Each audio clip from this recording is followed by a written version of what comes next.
வணக்கம். மீண்டும் பத்திரிகைகளோடு சந்திப்பதில் மகிழ்ச்சி. என்றும் தாயகத்திலிருந்து வெளியாகி இருக்கும் உதயன் விளம்பரி தினக்குரல் மற்றும் ஈழநாடு பத்திரிகைகளோடு உங்களை சந்திக்கப் போகின்றோம். இன்று 20ஆம் தேதி மார்ச் மாதம் 2025ஆம் ஆண்டு வியாழக்கிழமை. இந்த நாள் உங்கள் எல்லோருக்குமே பாதுகாப்பான இனிய நல்லதொரு நாளாக அமையட்டும். இலங்கையை பொறுத்தவரையிலே தேசபந்து தென்னக்கோன் தேடி வரப்பட்டிருந்தார். கிட்டத்தட்ட 20 நாட்கள் அவர் தலைமறைவாகி இருந்தார்.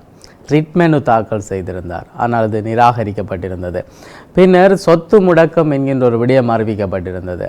அதனைத் தொடர்ந்து வெளிவந்திருந்தார். நேற்றைய தினம் சட்டத்தரணிகள் குழுவோடு அவர் நீதிமன்றத்திலே சரணடைந்திருந்தார்.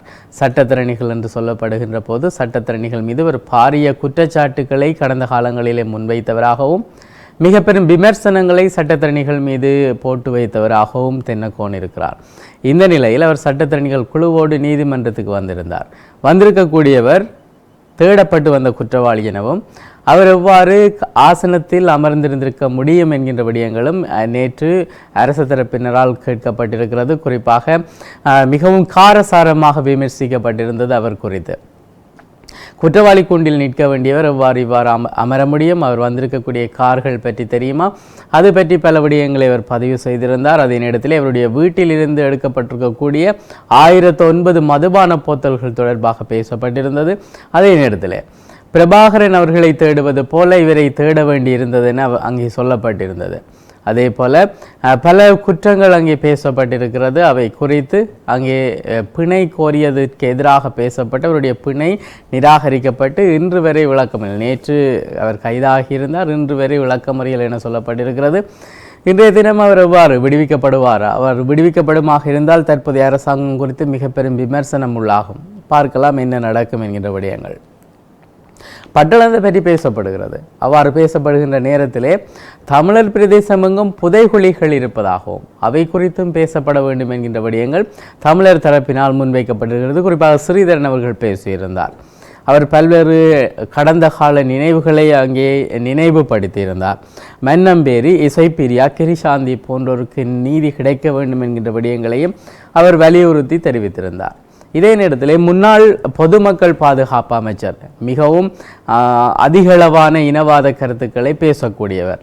அவர் தெரிவித்திருக்கக்கூடிய விடயம், அதாவது சரத் வீரசேகர தெரிவித்திருந்தார், பட்டளந்த விவகாரத்துக்கு நீதி வழங்கினால் தமிழர்களுடைய பிரச்சனைகளுக்கும் நீதி வழங்க வேண்டும் என்கின்ற தோரணையில் அவரது பேச்சிருந்தது. எனவே இந்த விடயங்கள் தொடர்பாக அவர்களுடைய மனங்களில் மாற்றமில்லை என்பதை எடுத்து எம்புகிறது. எனவே இவர்களை தொடர்ந்து அரசியல்வாதிகளாக முன்னிறுத்துகின்ற குழுக்கள் அவர்கள் பின்னாலேயே இருக்க வேண்டிய நிலைமை ஏற்படும். அவர்கள் குறித்த விமர்சனங்கள் அவர்களை அரசியல்வாதிகளாக ஏற்றுக்கொள்பவர்கள் அல்லது தலைவர்களாக ஏற்றுக்கொள்பவர்களுக்கும் இருக்க போகிறது. எனவே மக்கள் மனங்களில் மாற்றம் ஏற்படுகின்ற இந்த நேரத்திலே உள்ளூராட்சி சபை தேர்தல்கள் பற்றியும் பேசப்படுகிறது. எனவே மக்களுக்கு எதிராக அல்லது தேசத்துக்கு எதிராக பிரச்சனைகளை செய்திருக்கக்கூடியவர்களுக்கு உள்ளூராட்சியில் கூட இடம் கொடுக்கக்கூடாது என்பதே பலருடைய அவாவாகவும் இருக்கிறது.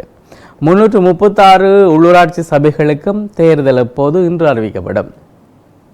யாழ்ப்பாண மாநகர சபை உட்பட 336 உள்ளூராட்சி சபைகளுக்குரிய தேர்தல் திகதி இன்று மதியம் தேர்தல் ஆணைக்குழுவால் அதிகாரபூர்வமாக அறிவிக்கப்பட உள்ளதாக குறிப்பிடப்பட்ட செய்தி இன்றைய தினம் உதயன் பத்திரிகையின் தலைப்பு செய்தியாக குறிப்பிடப்பட்டிருக்கிறது. தென்னக்கோன் நீதிமன்றத்தில் சரணடைவு என்கின்ற விடயம் கட்டமிடப்பட்ட செய்தியாக தரப்பட்டிருக்கிறது. இலங்கையிலே 29% மாணவர்கள் இடைவிலகல் என்கின்ற விடயம் சொல்லப்பட்டிருக்கிறது. பொருளாதார பிரச்சனையை மிக முக்கியமான ஒரு காரணமாகவும் சுட்டிக்காட்டப்பட்டிருக்கிறது. கட்சியின் உறுப்புரிமை விவகாரம் சிவமோகனின் மனு மீது இன்று நீதிமன்ற முடிவு என்கின்ற விடயம் சொல்லப்பட்டிருக்கிறது. தமிழரசு கட்சியின் உறுப்புரிமையிலிருந்து தம்மை இடைநிறுத்தியமை தொடர்பிலே நாடாளுமன்ற ஒரு முன்னாள் உறுப்பினர் மருத்துவர் சிவமோகன் தாக்கல் செய்த வழக்கின் மீது இன்றைய தினம் நீதிமன்றம் தன்னுடைய முடிவை சொல்ல இருக்கிறது. பரீட்சை மண்டபத்துக்குள் அடாவடி வன்முறை குழு அட்டகாசம் புரிந்திருக்கிறது. மாணவர்கள் மீதும் தாக்குதல் நடத்தப்பட்டிருக்கிறது. இது குறித்து போலீஸ் பாதுகாப்பு இப்பொழுது கோரப்பட்டிருக்கிறது.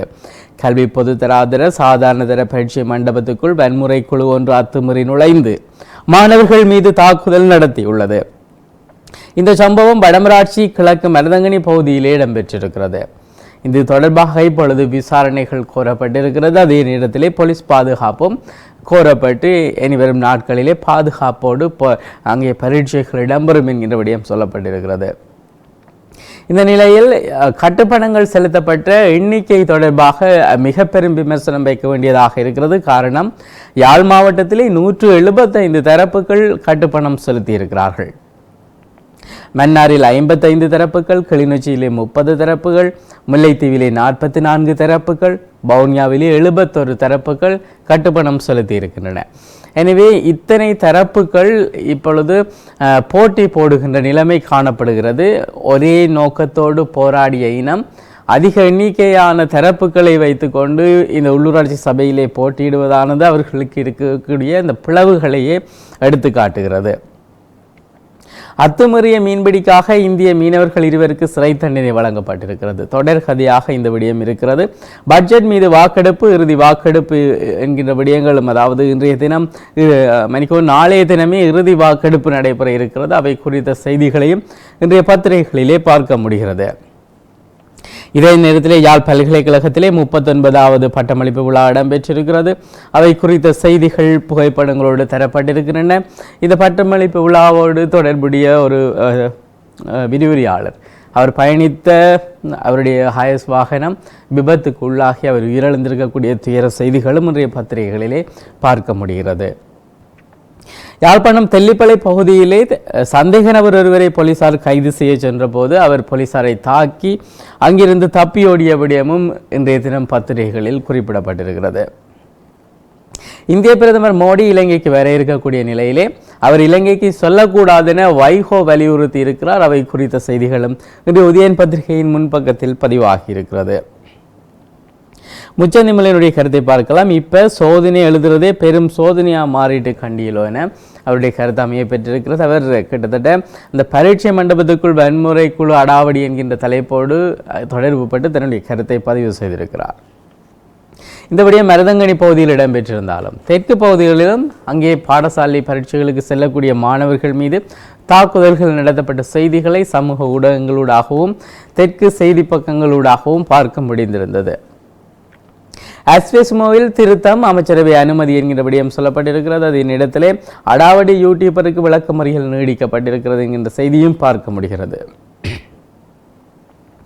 அதாவது அடாவடித்தனமாக செயற்பட்டு காணொலி வெளியிட்ட யாழ்ப்பாணத்தைச் சேர்ந்த யூடியூபர் எதிர்வரும் ஏப்ரல் மாதம் 2ஆம் தேதி வரை விளக்கமறியலில் வைக்குமாறு மெல்லாகம் நீதிமன்றம் உத்தரவிட்டிருக்கிறது. எனவே மக்களுக்கு நன்மைகள் செய்யக்கூடியவர்களை இவ்வாறு சிறைப்படுத்துகிறார்கள் என்கின்ற ஒரு புறமான கருத்துக்கள் இப்பொழுது வருவதையும் பார்க்க முடிகிறது. அதாவது மக்களுக்கு அதிக அளவிலே நன்மை செய்யக்கூடிய தமிழ் தரப்புகளை தமிழர்களை விமர்சனத்துக்குள் தள்ளி அவர்களை மௌனித்து விடுகிறார்கள். குறிப்பாக தியாகி தொடர்பான விடயங்களும் பேசப்பட்டிருந்தன. அவரையும் விமர்சித்து அவர் இப்பொழுது மௌனம் காக்கிறார். இப்பொழுது இவ்வாறு யூடியூப் ஊடாக தமிழர்களுக்கு உதவி செய்யக்கூடியவர்களும் மௌனிக்கப்படுவதாக சொல்லப்படுகிறது. எனவே இறுதியாக தமிழ் மக்கள் எல்லா பக்கத்தாலும் கைவிடப்பட்டவர்களாக மாறிவிடுவார்கள் என்கின்ற விமர்சனங்கள் நேற்றைய தினம் குறிப்பாக சமூக ஊடகங்களிலே பார்க்க முடிந்த விடயங்கள். கொழும்பு கழிவுகளில் இருந்து 10 மெகாவாட் மின் உற்பத்தி என்கின்ற விடயம் சொல்லப்பட்டிருக்கிறது. அதே நேரத்திலே இலங்கை தேர்தலிலே ஜேர்மன் பெண் ஒருவர் இறங்கி இருக்கக்கூடிய விடயமும் சொல்லப்பட்டிருக்கிறது. இலங்கை குடியுரிமை பெற்ற ஜேர்மன் பெண் ஒருவர் உள்ளூராட்சி சபை தேர்தலிலே களமிறங்க இருக்கிறார். மாத்தளை மாவட்டத்திலே கலவிலை பிரதேசத்துக்கு உட்பட்ட பகுதியிலே சுயேட்சையாக போட்டியிடுவதற்கு அவர் கட்டுப்பணம் செலுத்தியிருப்பதாக அந்த செய்தியில் சொல்லப்பட்டிருக்கிறது. இதே நேரத்திலே யாழ்ப்பாணத்துக்கு விஸ்தரிக்கப்படுகின்ற டிபிஎல் பயனாளிகள் தொடர்பான ஒரு விடயமும் அங்கே அந்த பண்டக சாலைக்கு அடிக்கல் நாட்டுகின்ற விடயங்கள் தொடர்பாகவும் புகைப்படத்தோடு கூடிய செய்திகள் பார்க்க முடிகிறது. யாழ்ப்பாணம் காரைநகர் வீதி திருத்த பணி முழுமை இல்லை, மக்கள் அதிருப்தியான கருத்தை பதிவு செய்திருக்கிறார்கள். பிரிட்டன் தூதுக்குழுவோடு உதயன் பத்திரிகை குழுமம் சந்தித்திருக்கிறது. அதன் போது எடுக்கப்பட்டிருக்கக்கூடிய புகைப்படங்களோடும் செய்திகளை பார்க்க முடிகிறது.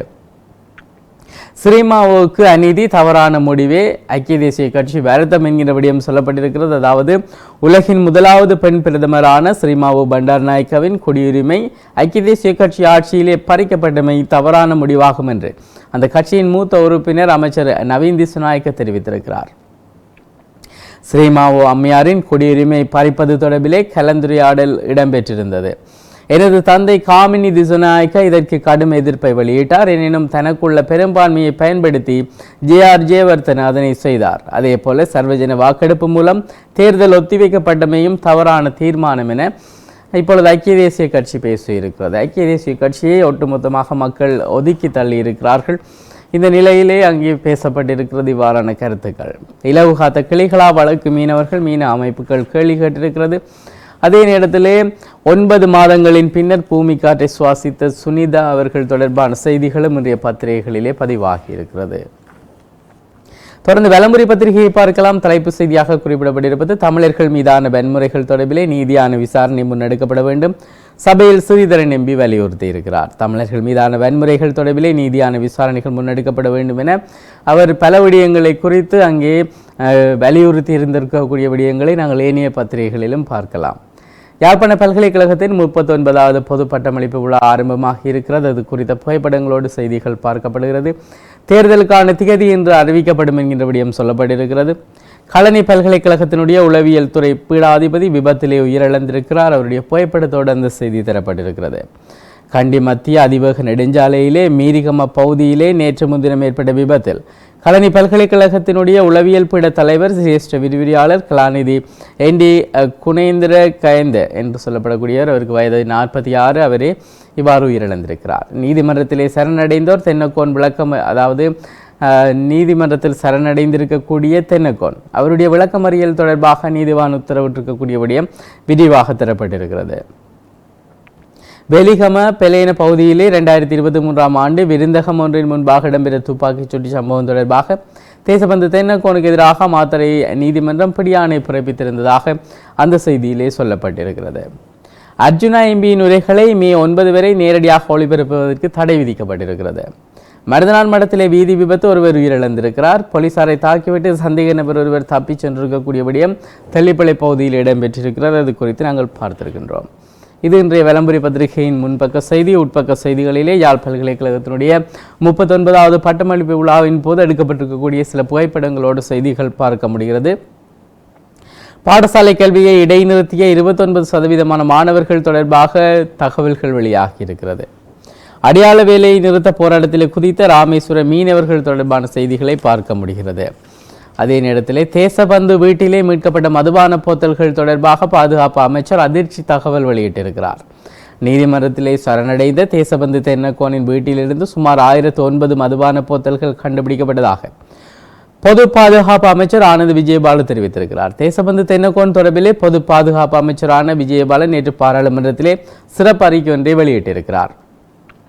இதன் போதே மேற்கண்ட விடயத்தை தெரிவித்திருக்கிறார். நேற்று முன்தினம் குற்றப்புலனாய்வுத்துறையைச் சேர்ந்த ஒரு குழு அவருடைய வீட்டுக்கு சென்றிருந்தது. அங்கே ஆய்வு செய்த போது 1009 மதுபான போத்தல்கள் கண்டுபிடிக்கப்பட்டதாகவும் அதிலே 795 வெளிநாட்டு மதுபான போத்தல்கள் மற்றும் 214 மது போத்தல்கள் உள்ளடங்குவதாகவும் ஆனந்த விஜயபால தெரிவித்திருக்கிறார். அத்துடன் அவரது துப்பாக்கி என்று சந்தேகிக்கப்படுகின்ற ஒரு பிஸ்டலையும் வீட்டில் இருந்த 2 நவீன கையடக்க தொலைபேசிகளையும் அதிகாரிகள் பறிமுதல் செய்ததாக விஜயபால சுட்டிக்காட்டியிருக்கிறார். இதே நேரத்தில் எதிர்பார்த்ததை விட அதிகரிக்கின்ற இலங்கையினுடைய பொருளாதார வளர்ச்சி தொடர்பாக அறிக்கை வெளியிடப்பட்டிருக்கிறது. அதே நேரத்தில் பிரதமர் மோடி இலங்கைக்கு செல்லக்கூடாது என வைகோ வலியுறுத்தியிருக்கக்கூடிய விடயங்களும் இன்றைய வலம்புரி பத்திரிகையிலும் பார்க்க முடிகிறது. யாழிலே வேட்பு மனுவினை தாக்கல் செய்த தமிழ் காங்கிரஸ் தொடர்பான செய்தி தரப்பட்டிருக்கிறது. அங்கே எடுக்கப்பட்டிருக்கக்கூடிய புகைப்படம் பல விடயங்களை சிந்திக்க செய்கிறது. அதாவது முன்னாள் கஜேந்திரகுமார் பொன்னம்பலம் அவர்கள் பல கோப்புகளோடு அவர் செல்வதை பார்க்க முடிகிறது. பின்னால் சிவாஜிலிங்கம் அவர்கள் வருவதையும் அந்த புகைப்படத்திலே பார்க்க முடிகிறது. மேலும் கடும் அதிர்வலைகளை ஏற்படுத்திய ராமேஸ்வர மீனவர்களுடைய கைதுகள் தொடர்பான விடயங்களும் இன்றைய பத்திரிகைகளிலே பார்க்க முடிகிறது. தினக்குரல் பத்திரிகையை பார்க்கலாம். தலைப்பு செய்தியாக தரப்பட்டிருப்பது பட்டளந்த படுகொலைக்கு நீதி கேட்கும் தமிழர் தேசம் எங்கும் அதாவது தமிழர் தேசம் எங்கும் புதைகுழி இருப்பதாகவும் அவர் தெரிவித்திருக்கிறார். பட்டளந்த குறித்து பேசுவோர் இது குறித்தும் பேசுங்கள் என சொல்லியிருக்கிறார். மன்னம்பேரி பெரியார் கிருஷாந்தி கொலைகளுக்கு நீதி எங்கே என்கின்ற விடயத்தை அவர் கேள்வியாக எழுப்பியிருக்கிறார். இறுதி யுத்தத்திலே சரணடைந்து பின்னர் அவர் உயிரிழக்க செய்யப்பட்டிருந்த இசைப்பிரியாவாக இருக்கட்டும், கிருஷாந்தி அவர்களாக இருக்கட்டும், அதாவது 95 காலப்பகுதியிலே செம்மணி படுகொலை என்ன அது சொல்லப்பட்டு வந்திருந்தது. செம்மணி பகுதியில் இடம்பெற்ற அநீதி அது. மன்னம்பேரி என்று சொல்லப்படக்கூடியவர்கள், அதாவது ஜேபிபி, அதாவது இப்போது ஆட்சியில் இருக்கக்கூடியவர்களோடு தொடர்புடையவராக அவர் இருக்கிறார். அவை சார்ந்த விடயங்களை தெளிவுபடுத்தி பேசியிருந்தார் திரு ஸ்ரீதரன் அவர்கள். படலந்த படுகொலை தொடர்பான விடயத்தை நாங்கள் எதிர்க்கவில்லை. யார் அநியாயமாக கொல்லப்பட்டார்களோ, யார் நீதியின் கண்களுக்கு முன் சித்திரவதை செய்யப்பட்டார்களோ அவர்களுக்கு நீதி வேண்டும் என்பதை நாம் வலுவாக ஆதரிக்கிறோம் என அவர் தெரிவித்திருக்கிறார். மேலும் முன்பக்க செய்திகளிலே மருதனாமடம் விபத்திலே 75 வயது முதியவர் பலி என்கிற விடயம் சொல்லப்பட்டிருக்கிறது. தங்களை மட்டும் புனிதர்கள் என கூறியவர்கள் இப்போது தம்நிலை அறிந்து கூட்டணி அமைத்திருப்பதாக திரு சுமந்திரன் அவர்கள் தெரிவித்திருக்கக்கூடிய விடயம் பதிவாகி இருக்கிறது. உள்ளூராட்சி தேர்தலில் சைக்கிள் சின்னத்திலே தமிழ் தேசிய பேரவை ஊடாக போட்டி என்கின்ற விடயம் சொல்லப்பட்டிருக்கிறது. அவை குறித்த செய்திகள் விரிவாக தரப்பட்டிருக்கின்றன. உள்ளூராட்சி தேர்தலுக்கான வேட்புமனு தாக்கல் இன்றுடன் நிறைவு என்கின்ற விடயம் சொல்லப்பட்டிருக்கிறது. யாழ்ப்பாணம் நைனாதீவிலிருந்து பயணமான கழனி பல்கலைக்கழக விரிவுரையாளர் வாகன விபத்திலே பலி, 6 பேர் காயம் என்கின்ற விடயம் புகைப்படத்தோடு கூடிய செய்தியாக தரப்பட்டிருக்கிறது. நீதிமன்றத்திலே சரணடைந்தார் தேசபந்து தென்னக்கோன், 20ஆம் தேதி வரை விளக்கமறியலில் என்கின்ற விடயம் சொல்லப்பட்டிருக்கிறது. அர்ஜுனா எம்பிக்கு தற்காலிக தடை விதித்தார் சபாநாயகர் என்கின்ற விடயம் சொல்லப்பட்டிருக்கிறது. நாடாளுமன்ற தேர்தலிலே வழங்கிய ஒத்துழைப்பை உள்ளூராட்சி தேர்தலிலும் வழங்குமாறு கோரப்பட்டிருக்கிறது.